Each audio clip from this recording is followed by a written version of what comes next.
बिस्मिल्लाहिर्रहमानिर्रहीम। मेरी प्यारी दोस्तों, अस्सलामुअलैकुम। जनाब, आजकल चाय बनाने की एक रेसिपी बहुत ट्रेंडिंग में आई हुई है, बहुत इन हो रही है रोस्टेड चाय की, और वो आज आपके साथ शेयर करने के लिए जा रहे हैं। कैसे बनेगी, कैसे बनाएंगे, असल तरीकाकार क्या है और क्या क्या इंग्रेडिएंट्स चाहिए हैं। तो जनाब, आपने एक बिल्कुल खुश्क पैन ले लेना है। हम बनाने जा रहे हैं 3 कप चाय। उसके लिए 2 चाय के चम्मच चीनी आपने डाल देनी है खुश्क पैन में। चूल्हा ऑन कर लेना है और 2 ही चाय के चम्मच आपने डाल देनी है पत्ती।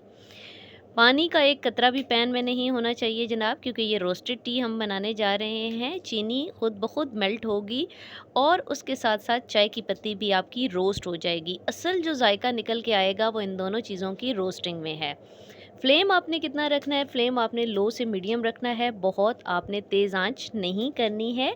और इसका फिर जायका कैसे निकलेगा, किस टाइम आप दूध डालेंगे, कितनी आपने रोस्ट करनी है, ये देखने के लिए वीडियो को आखिर तक देखते रहें। और चैनल पर नए हैं जनाब तो चैनल को सब्सक्राइब कर लीजिए अभी से। जी, अब आप ये देखें कि चीनी हमारी आहिस्ता-आहिस्ता मेल्ट होना शुरू हो गई है। कौन से ऐसे पॉइंट्स हैं जहाँ पे आपको जाके लगेगा कि रेसिपी में कुछ गड़बड़ तो नहीं हो गई? तो वो सब कुछ आपको बताएँगे जनाब। और कौन से ऐसे पॉइंट्स हैं जिन्हें आपने अवॉइड करना है ताकि रेसिपी में बिल्कुल गड़बड़ ना हो। देखिए, ये मेल्ट होना स्टार्ट हो चुकी है और अब ये फ्लफ़ी और क्रीमी बनना शुरू हो जाएगा। जब इसका टेक्सचर ये आपको नज़र आ रहा है, ये माशाल्लाह बहुत अच्छी-सी, इसको आप साथ-साथ हिलाते जाएँ। साथ-साथ आपको चम्मच से भी अंदाज़ा हो जाएगा कि आपकी चीनी कितनी मेल्ट हो गई है और नज़र भी आएगी और ये रोस्ट होने की खुशबू भी आना शुरू हो गई है। इसको जब आप पिएँगे तो आपको इसका ज़ायका कैसे लगेगा वो भी बताएँगे आगे जाके आपको। तो जनाब, आपने बहुत तेज़ आँच नहीं करनी, वरना आपकी चीनी कैरेमलाइज़ होने के फ़ौरन बाद जल जाएगी और आपकी रेसिपी हो जानी है ख़राब। और ना ही आपने ओवर रोस्ट तो इसको बिल्कुल भी नहीं करना है। ये जैसे ही आप देखें इसका ऐसा टेक्सचर आ गया है तो अल्लाह ताला का नाम लें और इसमें दूध डाल दें।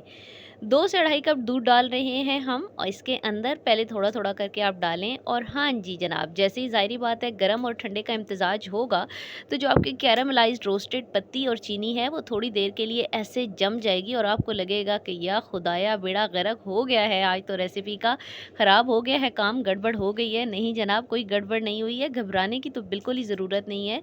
थोड़ी देर के बाद ही ये खुद ब खुद इसके अंदर मेल्ट हो जाएगी और आपकी रोस्टेड टी का अभी से ये जो स्मेल है, जायका ये आना शुरू हो गया। और ये मैं आपको बताऊं कि आपको ऐसे लगती है जैसे कॉफ़ी कम चाय हो या चाय कम कॉफ़ी हो, यानी कॉफ़ी का टेस्ट आपको इसके अंदर से आता हुआ ये स्ट्रॉन्ग टी का आपको लगता है।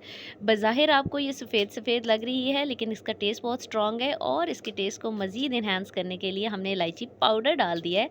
अब इसे आप 5-7 अच्छे से उबाल आने दें ताकि ये मज़ीद स्ट्रॉन्ग हो जाए। बहुत पसंद की जा रही है। हर बंदे की अपनी पसंद है। अगर आपको भी पसंद आती है तो जनाब, चाय बनाने का ये नया तरीका है, ऐसे बना लें। पत्ती चीनी बाद में डालें या पहले डालें, बस चीज़ों का अदल-बदल ही करना है आपने और टेस्ट लेकिन बहुत डिफरेंट हो जाता है। रोस्टेड इसमें से पत्ती और चीनी दोनों का बहुत ज़बरदस्त जायका आता है। हमारी काविश पसंद आती होती है जनाब, तो हमारी वीडियो को लाइक कर दिया करें। एक उँगली आपका एक क्लिक से दूर है हमारा एक लाइक, और कमेंट भी कर दिया करें। तो चाय तैयार हो चुकी है जनाब। 5-7 उबाल आने के बाद आपने इसे उतार लेना है और आपने इसको स्टेन करके पेश कर देना है। तो ये देखिए जनाब, ये बज़ाहिर आपको लग रही होगी कि नहीं, लेकिन ये बहुत कड़क चाय बनी है। जब आप बनाएँगे, पिएँगे तो आपको इसमें से रोस्टेड टी का जायका भी महसूस होगा। अच्छी लगती है तो ज़रूर बनाइए और यही तरीका अपना लीजिए। चीज़ें चेंज भी करता है इंसान। आसानियाँ बाँटिए, आसानियाँ लीजिए। इजाज़त दीजिए, आज तक के लिए इतना ही है। अल्लाह हाफ़िज़।